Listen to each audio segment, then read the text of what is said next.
ဖြစ်ပါတယ်ကျွန်တော်တော့ဂျီကိုပဲဖြစ်ပါတယ်အားလုံးပဲမင်္ဂလာပါကျွန်တော်ဒီနေ့ဒီ advanced ကျွန်တော်တို့ advanced server ကိုဘယ်လိုယူရမလဲဆိုတာပြောပြမှာပဲဖြစ်ပါတယ်ဗျာဒါပေမဲ့ဒီပိုက်မှာတော့မပြောပြသေးဘူးပဲဗျာကျွန်တော် subscriber ကျွန်တော်လိုမျိုးပေါ်တင်တယ်စကင်ဆို80ကျော်ရှိနေကျွန်တော်ဆော့တာတိတ်မကြသေးကြည့်လှလေးပဲအဲ့လိုစကင်မဝယ်နိုင်တဲ့သူတွေဒိုင်းမွန်မဖြစ်နိုင်တဲ့သူတွေအတွက်ကျွန်တော်တီးတန်းထုတ်ပေးမှာပဲဖြစ်ပါတယ်အကယ်လို့လိုချင်တဲ့သူရှိရင်ကျွန်တော် subscribe လေးနဲ့ဒီ subscribe လေးနဲ့ဒီ like လေးပေးခဲ့ကြပါဦးဗျာကျွန်တော် subscribe 50ပြည့်သွားရင်ကျွန်တော်အဲ့ဒီ link ကိုထုတ်ပေးမှာပဲဖြစ်ပါတယ်ဗျာကျွန်တော်ဆိုရင်စော့ထားတိတ်မကြသေးဘူးဗျာစကင်ကတော့50ကျော်ရှိ80ကျော်ရှိ80ကွတိဟိုဗျာရှိပါပြီဗျာဒီမှာ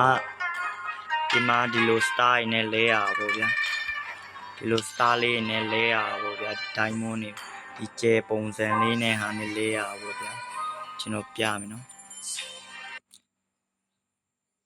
what the fuck ပုံကျွန်တော်ပြမယ်နော်ကျွန်တော်ပြမယ် what the fuck မမားနေမားကျွန်တော်ခုဆိုရင်အဲ့ဒီ star တစ်လုံးလိုနေပါတယ်ဒီ diamond ဝယ်ဖို့အတွက်က star တစ်လုံးလိုနေပါတယ်သူက star 50ပြင်မှာ diamond 50လဲလို့ရပါတယ်ကျွန်တော် star တစ်လုံးလိုနေပါတယ်ကျွန်တော်ဒီ event မှာရအောင်လားမသိဘူးဗျကျွန်တော်တစ်ချက်တော့ show ကြည့်လိုက်မပေးဘူးပဲ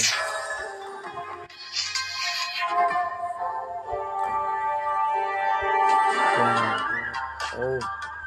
what the fuck? ပြန်ကောင်းစားပြီ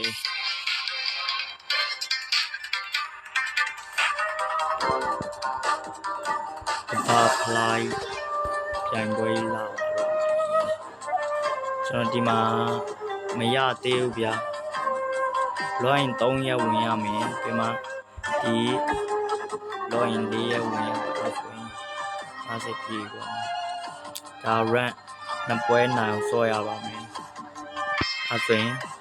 ကျွန်တော်တဒုံးမလိုနေရဗျာတဒုံးပတ်ရှာဖို့တော့ကြတယ်